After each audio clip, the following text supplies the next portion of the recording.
The views and opinions expressed in this program are those of the individuals involved and do not necessarily reflect the official policy or position of Radio Agri 90.1 FM management.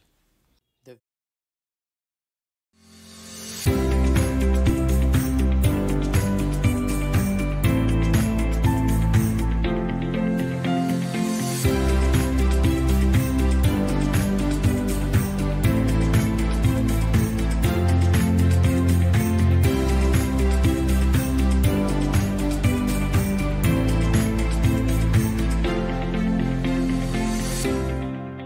Radyo Agri 90.1 FM Filmec. Naririnig on air at napapanood online.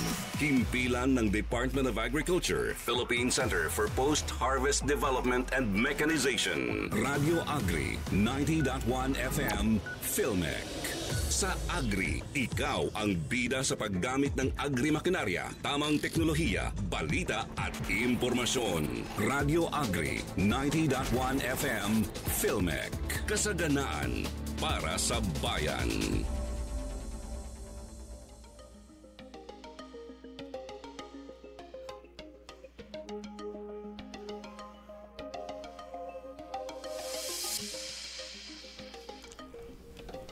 Ayan, good morning sa ating mga nakasubaybay dito sa ating Radyo Agri 90.1 FM, kasaganaan para sa bayan. Siyempre, good morning sa ating Filmec community at sa mga, siyempre, sa mga miyembro ng Radyo Agri Management Team.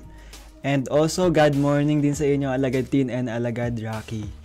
Ayan, muling nagbabalik ang programang Wanna Know, dito pa rin yan sa Radyo Agri 90.1 FM, kasaganaan para sa bayan. Tayo po ay napakikinggan on air and online via our official Facebook page, Radyo Agri 90.1 Filmec, cross-posted sa Filmec GAD Office official Facebook page. Kami ang mga host ng programang ito mula po sa Applied Communication Division. Ako po si Alagad Noel. At mula naman po sa Gender and Development Office, ako po si Alagad Tin. Mula din po sa Gender and Development Unit, ako po si Alagad Rocky. At mula po sa aming programa, nais po namin magpahatid ng isang magandang umaga po at pagbati sa ating buong Filmec community na pinangungunahan po ng ating Director Junicia G. Alvindia, our Director 3, Sir Joel Dator, our Interim Director for Research and Development and Concurrent Gender and Development Executive Committee Chairperson, Dr. Nelson Santiago, and also our Interim Director for Extension Support and Training Services, Sir Elijah Dabalos. Gayon din po sa ating mga members ng GAD Executive Committee, sa ating pong mga MANCOM members, at higit sa lahat yung mga miyembro po ng ating Gender and Development Technical Working Group sa pangunguna po ng ating GAD Focal Person, Ma'am Bestie Magararo, na nakikinig po sa atin ngayon. At pagbati rin po sa iba pang mga ahensya na nangunguna rin sa pagpapalaganap ng mga kaalaman tungkol sa gender and development. Also to our fellow Gadvocates and my colleagues from the Applied Communication Division, and also to our ever-supportive Ma'am Isis Davalos na weekly nakasubaybay sa ating programa. Ayan, Alagad Tin and Alagad Rocky, baka meron pa kayong ibang personal messages or greetings. So ayan good morning din sa ating mga security na masisipag na nagtatrabaho everyday and then nagpapanatili ng order dito po sa ating compound. Ayan, syempre before tayo magsimula ulit sa panibago nating episode,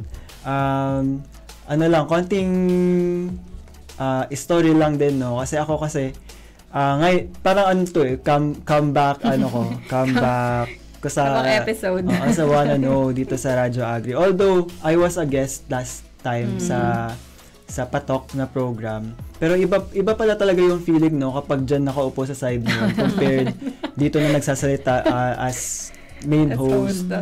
Ayun nga. And ayun nga, nabanggit ko kanina na comeback hosting ko dito sa Wanna Know kasi more than a month din akong hindi nakapag-host gawa ng mga work suspension and ibang bagay kasi I was in training din last time. So ayun, and yun nga, sa mga bagyo na nagdaan sa mga work suspension, laging natadaanan yung yung episode natin. So hopefully makabawi tayo sa mga susunod na buwan. Ayan, at yun nga, narito si Alagad Tin upang ibahagi naman sa atin yung mga detalye na naging usapan nila sa kanilang previous episode. Kasama si Ma'am Bernadette Grospe. So ayan na, noong August 19, tinalakay po natin yung topic na Modern Filipino Heroes as National Heroes Day special episode. So tuwing huling Lunes nga po ng Agosto ay ginugunita natin yung araw ng mga bayani bilang pag-alala sa Cry of Pugadlawin. Ang paghihimagsik na nagpasimula ng Rebolusyong Pilipino noong 1896 laban sa mga Espanyol at syempre dun sa iba pang mga bansa na sumakop sa ating bansa. Ayun. So, matapos ng ilang daang taon ng pamamahala ng Espanya, ng Estados Unidos at ng Japan, nakuha na nga rin ng Pilipinas ang buong kalayaan sa pagtatapos ng World War II. So, yun nga, pinagdiriwang ng mga Pilipino yung araw ng mga bayani sa pamamagitan nga ng mga parada or mga kaganapan naman sa ibang mga lokal na municipality, ganun, ang mga firework displays bilang pag-alala syempre dun sa mga kilalang bayani at hindi kilalang bayani ng revolusyon. So, bilang pagbibigay-pugay din sa ating mga modern Filipino heroes, natalakay natin yung ating mga OFWs, yung mga frontline workers nga na kinabibilangan ng ating mga farmers, ang advocates, and then yung ating mga athletes, and then yung mga everyday heroes. Ayan. So, today, allow me to introduce yung ating fresh topic for today. So, in celebration nga ng 125th Philippine Civil Service, pag-uusapan natin ngayon yung Trailblazing Women of Philippine Service. So, sa pangunguna ng Civil Service Commission or CSC, ang selebrasyon ng 125th Philippine Civil Service Anniversary ay ginugunita every September. So, ayan. So, for this month, sineselebrate natin ang Civil Service Anniversary ngayong September 2025 in commemoration of the establishment of the Philippine Civil Service by virtue of Public Law No. 5 or an act of the establishment and maintenance of an efficient and honest civil service in the Philippine Islands on September 19, 1900s. So pursuant to this, nilagdaan noong 1997 ang Presidential Proclamation number 1050 series of 1997, which declares that the month of September as the Civil Service Month. The proclamation enjoins government agencies, offices, and instrumentalities to implement the programs set by the CSC and to actively participate in its initiatives, as well as to ensure to the active involvement of officials and employees in activities deemed essential by the Commission for a meaningful and successful Civil Service Month celebration. So, ang tema nga po ngayong taon ay yung bawat kawani, lingkod, bayani, puso, dangal at galing para sa bayan. It spotlights or it highlights the contributions of the country's public sector workforce in bringing into fruition the aspirations of a bagong Pilipinas through the display of patriotism, excellence, and integrity in the performance of their duties, especially in public service delivery. Ayan. And sabi nga din, no, women have been or have long been at the heart of the country's public service, contributing not only as employees but also as leaders, shaping national development. At sa mahabang kasaysayan nga ng ating pamahalaan, hindi lamang mga lalaki ang naging haligi ng paglilingkod. Nariyan yung mga Filipina, no, na sa kabila ng mga hamon ay nagpakita ng tapang, malasakit at talino. So mula kay Asuncion Perez, no, na mapag-uusapan natin maya-maya, na nagtatag ng mga unang programa sa social welfare, for example, and hanggang kay Jose Falianes Escoda na lumaban, no, para sa mga karapatan ng kababaihan at kalayaan ng bayan. So sila yung mga naglatag ng daan para mas makilala ang kakayahan ng kababaihan sa serbisyo publiko. So sa ating programa po ngayon, mga Karadyo Agri, balikan natin yung mga kwento nila, no, at bakit mahalagang sariwain ito ngayong celebration ng Philippine Civil Service Month. So, ano ba yung mga legal and policy framework na pwede nating italakay? So, una, yung 1987 Philippine Constitution na ginagarantiya yung equality, no, at yung mandato nito sa state to ensure nga yung fundamental or yung equality ng women and men.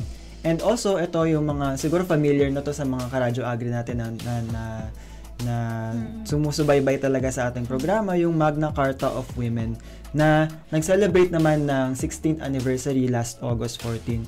So yung RA 9710 or Magna Carta of Women, ito naman yung nagpapalakas ng women's rights in all spheres or in all aspects, including equal opportunities, especially sa government service.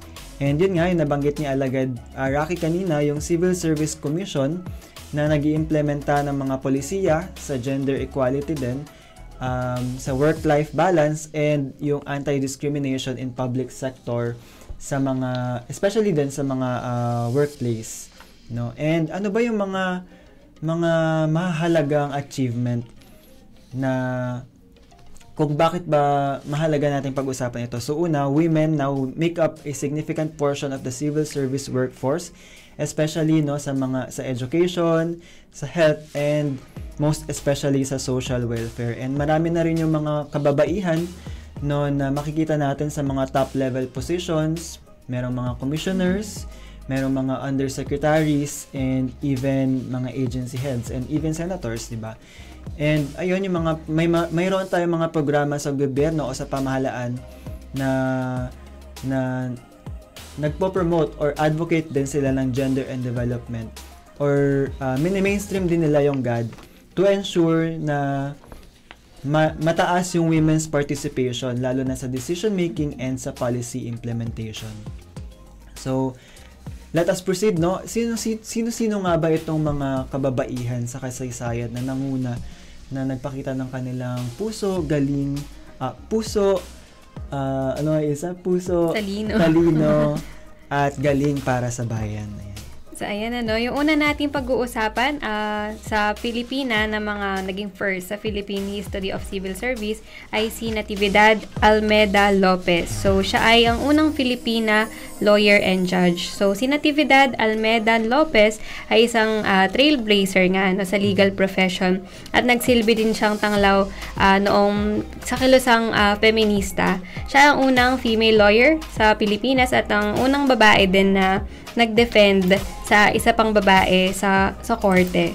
So, siya din ay ang unang female judge ng Municipal Court of Manila. So, si Natividad Almeda Lopez ay pinanganak noong September 8, 1892 sa Maynila. Ang kanyang ama naman na si Manuel Gomez Almeda ay galing sa Biñan, Laguna. So, siya ay isang pharmacist na naging colonel sa noong Philippine Revolution laban sa Espanya. So, ang kanyang mama naman na si Severina Martinez Lerma ay galing din sa Santa Rosa, Laguna. So, si Severina ay pinakamatandang anak ni Jose Lerma, isang talented na Chinese contractor, na who made his fortune. So, yumaman kakagawa na itong mga churches natin, schools, and other structures for the Catholic Church. So, ang pamilya nila, yung Gomez family, ay mga pinsan na mga merkado na kung saan pamilya nga ng ating national hero na si Jose Rizal. So, nakompleto niya yung kanyang certificate in jurisprudence galing sa Escuela de Derecho de Manila noong 1913, and pumasa naman siya sa bar exams nung mismong year din na yun. So, kahit na underage siya, kailangan pa din niya maghintay ng 1 year to officially join itong ang tinatawag natin na Roll of Attorneys noong September 7, 1914. So, noong 26 years old na siya, ay nag-deliver din siya ng speech sa Philippine Legislative Assembly kung saan nga pinaglalaban niya yung mga karapatan ng kababaihan. So, noong 1990 naman din, na-hire din siya ng Bureau of Justice, and na-promote siya bilang assistant attorney sa Attorney's General Office. So, noong 1934 naman, si President Manuel Quezon ay nagbigay sa kanya ng permanent appointment nga as city judge sa City Court of Manila, kung saan ay nag-serve siya bilang parang judge nga for 3 years. Ayan, so next na pag-usapan naman natin ay yung pinakaunang Pilipina na naging senador ng Pilipinas. So ito ay si Jeronimo Tomeldon Pecson. Si Pecson ay pinanganak sa Barrio Libsong, Lingayen, Pangasinan noong December 19, 1896. She was the second child of Victor Tomeldon and Pasita Palisok And nagtapos siya ng kanyang Bachelor of Science and Master of Arts degrees from the University of the Philippines at pinakasalan nga niya si Potencio Pecson, yung kanyang fellow student din sa UP. So, siya ay kilala na suffragette or yung nag-lead siya sa samahan ng mga babae na para magkaroon ng right, ng kalayaan to vote. So, she was a silent achiever. She went about her work minus the attendant fanfare. So, her outstanding accomplishments were marami siyang naging awards and na-receive from civic, religious, and educational institutions. So, she once said, "I would project my work rather than myself," sabi niya. So, as a senator, nanguna siya sa 3 importanteng komite, which is yung Senate Committee on Education, the Senate Committee on Health and Public Welfare, and the Joint Congressional Committee on Education. And naging member din siya ng Commission on Appointments and of the Senate Electoral Tribunal. So, naging mover din siya or siya yung nanguna din sa mga notable laws katulad nga ng Free and Compulsory Education Act of 1953, yung Vocational Education Act, and the law permitting the establishment of training facilities for instructors in specific National School of Arts and Trades, and the law transforming the School of Forestry of the University of the Philippines into a college. So, kilala siya nga as a super social worker, and she worked as a private secretary kay President Jose P. Laurel, at noong 1946 naman, nag-serve siya as assistant executive secretary ni President Manuel Rojas. A year later, she joined the senatorial elections and made political history by garnering the 3rd largest number of votes. So, dahil nga isa siya sa nanguna ng para sa kalayaan at karapatan ng mga kababaihan para bumoto sa Pilipinas. Ayan, nakapasok nga siya sa sa senatorial, at siya yung naging kauna-unahang babae sa senator sa Pilipinas. So, si Pecson ay recipient of distinguished awards katulad nga nung Press Association's Legion of Honor Award from the President of the Philippines, the Pro Patricia Presidential Award, the 1964 Outstanding Award for Excellent Service in the Philippine Education, and presidential medals on citations for educational statesmanships through legislation and for being the first Filipino woman elected to the Executive Board of UNESCO.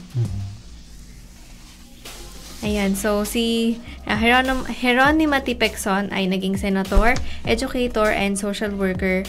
At yun na, naging isa siya sa notable na leader ng mga kababaihang Pilipino for nation building. And so mga karadyo agri, nabanggit kanina yung first lawyer and judge. Next naman is yung first senator, Filipina senator. And dako naman tayo sa Congress. So, ang next naman natin ay si Elisa Rosales Ochoa. So, siya po yung ating first Filipina congressman. So, she was born in Butuan, in what was then undivided province of Agusan. So, hindi pa existing yung Agusan del Norte and Agusan del Sur. So, Agusan lang pala siya noon.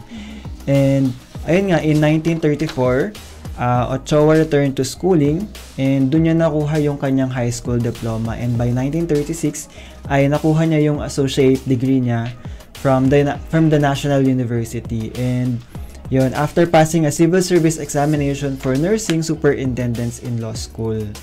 And yun, in 1937, so the right of suffrage was extended to Filipino women after a law allowing the same was approved via plebiscite. So elections for the House of Representatives were scheduled for 1941. And si Ochoa interrupted her law school of studies to return home and run for the National Assembly representing the province of Agusan. And luckily, Ochoa handedly won the election on November 11, 1941. Ochoa would not have the opportunity to fully serve out her term kasi nga daw less than a month after her election, the Japanese invasion of the Philippines commenced. So, ayun siguro siya din yung first Filipina congresswoman na nag-serve ng maikling term. Pero gayon pa man, she tried to perform her official duties as a member of Congress, and she was active din daw in humanitarian efforts during the Second World War. And after the restoration of the Commonwealth government under President Sergio Osmeña, Ochoa resumed her duties as the duly elected congresswoman of Agusan. And nag-end yung term ni Ochoa in 1946, and she was not a member of the first Congress that was elected in that year. Still, Ochoa remained in public service, acting as a presidential technical assistant on health to President Ramon Magsaysay and Carlos P. Garcia. And she would also help establish a school for midwifery in her hometown. So, hindi lang pala siya sa politics. Sa public service, hindi lang siya nag-serve as a government official, nag-serve din siya as a nurse and as midwife. So, ayan kung meron tayong first Filipina congresswoman or Congress representative, meron din tayong first Filipina city councilor, at yun nga po si Carmen Planas. So, si Carmen Planas ay unang babae na na-elect bilang member nga ng Municipal Board of Manila.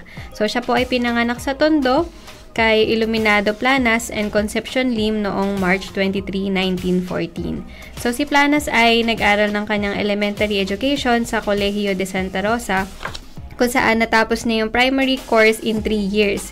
And later, nag-graduate siya as valedictorian sa intermediate department ng school na yon. So, sa kanyang secondary education naman, nag-enroll siya sa Holy Ghost. Holy Ghost ka. Sorry. Sorry po. Holy Ghost College. So, present day yung tawag na sa kanya ngayon is College of the Holy Spirit.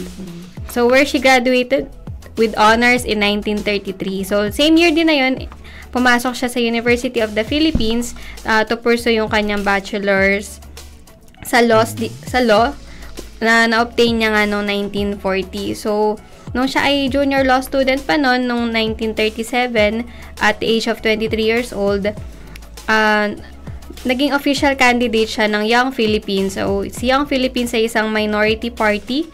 At nung ine-elect nga yung mga members nito, nag-top siya dun sa election nung Young Philippines. So, winning over seasoned politicians, no? So, she duplicated the feat when she was re-elected in 1940. So, during yung term niya bilang councilor ng Manila, si Planas ay umupo sa komite ng law, ng health and social welfare and education. So, nagtrabaho din siya to uplift or matulungang iangat yung living conditions ng mga residente ng Maynila. So, particularly, syempre, doon sa mga mahihirap, So, dahil doon sa kanya mga effort, yung city government ay nag-establish ng mga nurseries at mga health centers kung saan nga ginawa ito para sa mga low-income families, no? At nagpo-provide din ito ng free dental and medical assistance sa kanila. So, among other measures, nag-sponsor din siya ng mga pagdinig sa standardization ng salary increases para sa mga teacher at sa mga police. So, ginawa din niya parang nilinis na yung slum area, kumbaga binigyan sila ng maayos na matutuluyan, and then inayos din niya yung installation ng mga public incinerators and yung designation nga ng ating mga pedestrian lanes. So, nirepresenta din ni Carmen Planas ang bansa ng Pilipinas sa Philippine National Exposition in Brussels, Belgium, at siya ngayon naging unang Filipino Lady Red Cross Governor na napili as delegate sa Red Cross International Convention of Governors. So, noon nga ding World War II, si Planas ay nagbigay din ng assistance sa Vinson guerrillas. So, sa side na to, she was investigated din and taken sa Fort Santiago 4 times by the Japanese kasi nga tinulungan niya din itong mga ating katipunero, no? So, inassist din niya yung British and American internees sa Assumption Convent and yung kanila din mga anak or yung mga bata sa Holy Ghost College as well as the Filipino and American ex-servicemen na na-confine din sa mga iba't ibang hospital nung time ng gyera, no? So si Planas naman ay naging rank of captain din siya sa Anderson's ROTC Hunters Women Auxiliary Service. So yun nga, namatay siya sa Grant Hospital sa Chicago, Illinois noong August 25, 1946 at the age of 50. So yun nga, merong street sa Tondo na pinangalan after her. And next naman natin na trailblazer sa Philippine Civil Service. Of course, kilala natin tong lahat, no? And ako, ito rin, dito na kasi ako nakaabot sa year na to. So, yung mga previous kasi natin na hindi pa tayo pinanganak trailblazing women, sila talaga yung mga hindi natin naabutan. Even kung babalikan natin sa mga textbooks, dun lang natin sila maaalala. No? So, ito namang next natin na trailblazing woman in Philippine service is none other than Corazon or former President Corazon Cojuangco Aquino. So, she was our first Filipina president. And so, Corazon Aquino was a Filipino politician who served as the 11th president of the Philippines and the first woman president in the country from 1986 to 1992. So, although kilala natin siya ngayon, hindi pa rin ako pinapanganak noon. And so she was the most prominent figure of the 1986 People Power Revolution, which ended the two-decade rule of President Ferdinand Marcos and led to the establishment of the current democratic Fifth Philippine Republic. And ayun din, no, we are all familiar din with this information that Corazon C. Aquino was married to Senator Benigno Aquino Jr., who was one of the most prominent critics of President Marcos. And after the assassination of Senator Aquino in 1983, she emerged as the leader of the opposition against the president. So the People Power Revolution, along with defections from the armed forces of the Philippines and support from the Philippine Catholic Church, ay na-oust nga, no, si former President Marcos and secured Aquino's accession to the presidency on 1986. So prior to her election as president, Aquino had not held any elected office. So that was her first official government position. And as president, Aquino oversaw the drafting of the 1987 Constitution, which limited the powers of the presidency and re-established the bicameral Congress, removing the previous dictatorial government structure. And her economic policies focused on forging good economic standing amongst the international community, as well as the establishing Marcos-era crony capitalist monopolies, emphasizing yung free market and responsible economy. And during her presidency, spaces were opened for women's movements, no, to grow and allow for progressive participation of women at different levels of society. So during her term, dito na nagkaroon ng opportunity yung mga women movement to fully advocate no for women's rights and to promote then yung equality sa society. Ayan, so next nga na pag-uusapan natin ay si Fidel Mundo. Pinanganak siya noong November 27, 1911 at namatay siya noong August 6, 2011. So siya ang kauna-unahang Filipina Harvard graduate at the first woman to direct a government general hospital in the Philippines. So si Dr. Fidel Mundo ay pinanganak sa Manila at siya ay pang-anim sa 8 anak ay sa 8 magkakapatid. So, ang kanyang early life was marked as marami siyang naging pagdaanan bilang bata siguro ganyan. And then nung bata nga siya, namatay yung kanyang kapatid. And yung kanyang nakababatang kapatid na si Elisa, at dahil doon nagkaroon siya ng desire para i-pursue ang medicine. So dahil bata nga pa nga yung kapatid niya nung namatay, parang yun yung naging push or naging kanyang inspiration para ituloy or i-pursue nga yung career niya in medicine. So, She pursued her medicine sa University of the Philippines, Manila, and received her Associate in Arts degree in 1928, setting the groundwork for her future studies. Despite financial constraints, she pursued her Doctor of Medicine program and graduated as valedictorian in a class of 70 in 1933 from the University of the Philippines. She also received the award for the most outstanding scholar in medicine by the Colegio Medico Farmaceutico de Filipinas. So, nakita niya nga yung poor standards ng child healthcare sa Pilipinas. So, nakita niya na maraming mga bata na namamatay due to mga preventable diseases naman, ganyan. And yung kanyang personal experience of the lack of knowledge on this subject pushed her to become a pediatrician. So, ayan.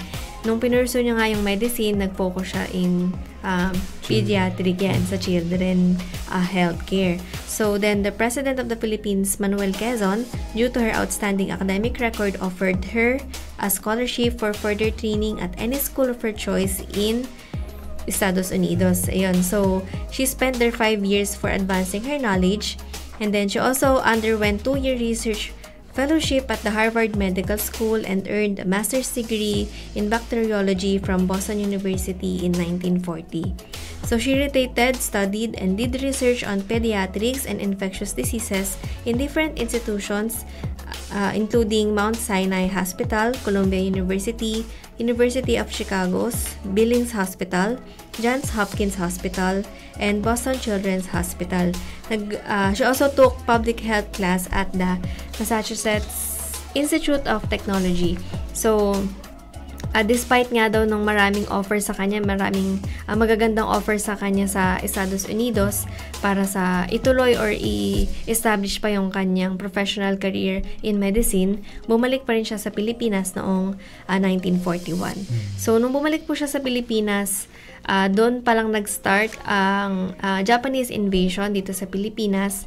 And then, although initially wanting to get a government teaching position, nag-volunteer siya sa Red Cross to take care of sick children in the internment camps and nag-set up siya ng hospital sa University of Santo Tomas.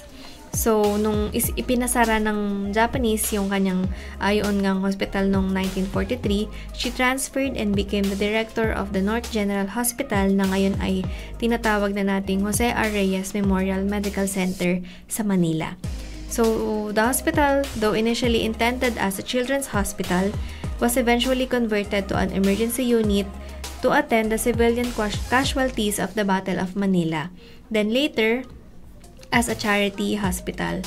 She is recognized as the country's first woman to be director ng government hospital. So, habang director nga siya ng government hospital, inopen din niya noong 1945. Nag-open siya ulit ng School of Nursing noong 1945 to augment the nursing services in the area of the country. And noong 1957, after selling her home and properties, pinuksan niya ang Children's Memorial Hospital. Ngayon ay pinangalanan na Fed Del Mundo Medical Center, which that time was the Philippines' first pediatric hospital. Ayan. And alagad Rocky, mga karadyo agri. Nabanggit natin kanina sa ating intro, yung mga pioneers o yung iba pang pioneers ng yung mga women, trailblazing women nga sa public Philippine Civil Service. And siguro dako na tayo sa mga pioneers na in government. So, nabanggit natin kanina si Asuncion Perez and si Josefa Llanes Escoda. So, sino nga ba sila? And ayan, si Asuncion Perez, she is known as the first woman social worker in the Philippines, and she became the director of the Social Welfare Administration, now DSWD, in 1948. And si Josefa Llanes Escoda naman is known as a civic leader, social worker, and advocate for women's suffrage. And she is also remembered as a heroine during World War II. So itong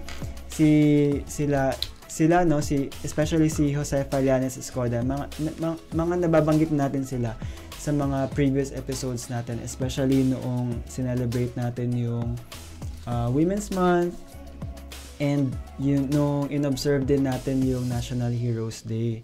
So, and of course, sino bang hindi makakakilala kay Jose Fallanes Escoda, no, di ba?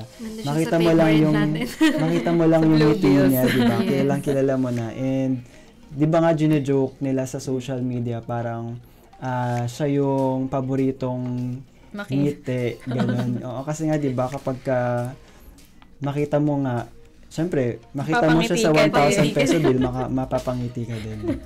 So, ayun. Although doon natin sila kilala, sana din hindi rin natin makalimutan yung mga ginawa talaga nila para sa ating bayan. So ano ba yung sa mga diniscuss natin, sa mga nabanggit or na-share ni Alagatin and Alagad Rocky, mga Karadyo Agri, ano nga ba yung mga different facets, no, ng civil service o serbisyo publiko na nakita natin sa mga kababaihan na ito? Una is yung social welfare and grassroots service na talagang tinutuunan yung problema ng ating bayan hanggang ngayon, yung extreme poverty nga din, no? And next naman is yung women's rights and suffrage na patuloy pa rin nating pinaglalaban. Next naman is yung governance and policy making na ine-ensure na may participation yung mga kababaihan, especially sa decision making nga.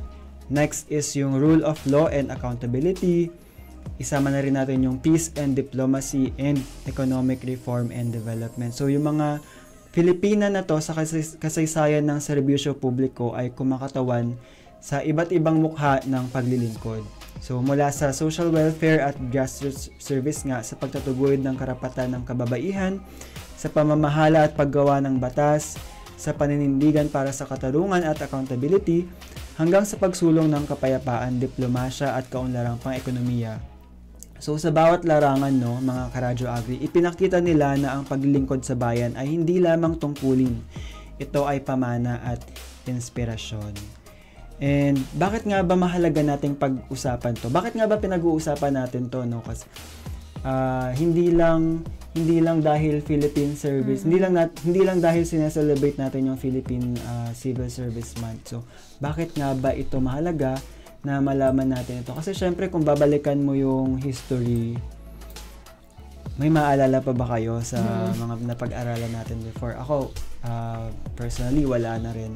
So, this is important din, no? Para at least sa mga way na to, sa paraan natin na to, no? Mare-remind natin sila kung sino ba talaga yung mga dahilan kung bakit natin tinatamasa yung mga meron tayo ngayon. Tama. Ayan. So, una is yung pag-acknowledge natin sa history. Yung mga kababaihan na to, sila kasi yung nagbukas ng ng pintuan sa government service. So, nung time na yung mga Filipina ay hindi pa ganoon kalakas o hindi pa ganoon limitado pa yung kanilang mga karapatan at opportunities. And yun nga, sana magsilbi itong inspirasyon para sa atin na yung katapangan nila, yung mga na-achieve nila noong unang panahon, sana maipakita nito sa generation natin ngayon, yung mga kababaihan, they can thrive in any field and including nga yung leadership and in governance. So meron tayong comment sa ating live, si Ma'am Bess G, our God focal person. So sabi niya, may puwang ang kababaihan sa pagpapaunlad ng lipunan. So cheers to women in public servants. Ayan. Next naman, ayan, ibabahagi sa atin ni Alagad Rocky kung bakit nga ba o yung iba pang kahalagahan kung bakit natin pinag-uusapan ito ngayon. Ayan, so nabanggit nga kanina, importante na ma-acknowledge natin yung history. So pangatlo, strengthening gender equality.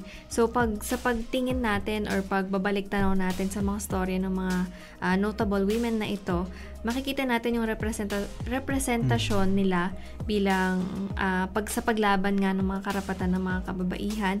And then, to spark a conversation about ensuring equal opportunities sa leadership, sa decision making, and sa paggawa nga ng mga polisiya. And then, pang-apat is yung guiding future leaders by learning from these trailblazers, young women and men in public service can be inspired to uphold integrity, professionalism, and public accountability. And lastly nga po, pagdating sa nation building, yung mga kababaihan natin sa civil service ay instrumental sa paghubog ng ating edukasyon, social welfare, mga batas at pamumuno nga So yung kanilang mga legasiya ay patuloy pa din nag-iimpluwensya sa ating mga policies and institutions hanggang ngayon. So mula kay Asuncion Perez hanggang kay Jose Fallares Escoda at sa marami pang mga Pilipina na nagsilbi sa pamahalaan. Matutunan natin ang tunay na paglilingkod ay hindi nasusukat sa posisyon kung hindi sa malasakit at katapangan.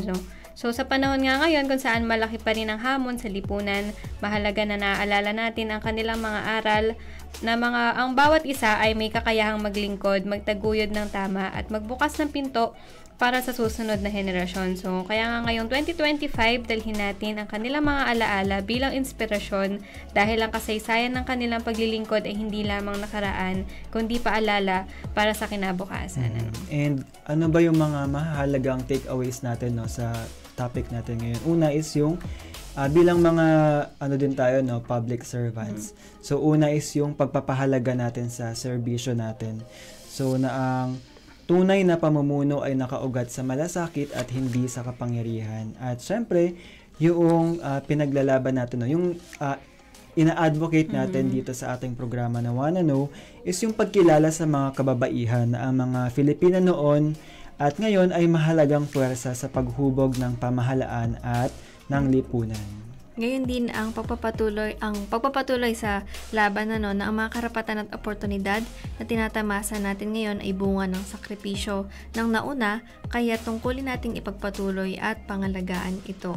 Ngayon din ang inspirasyon para sa lahat na kahit ordinaryong tao, may kakayahan tayong makapag-ambag ng pagbabago kung may tapang at malasakit.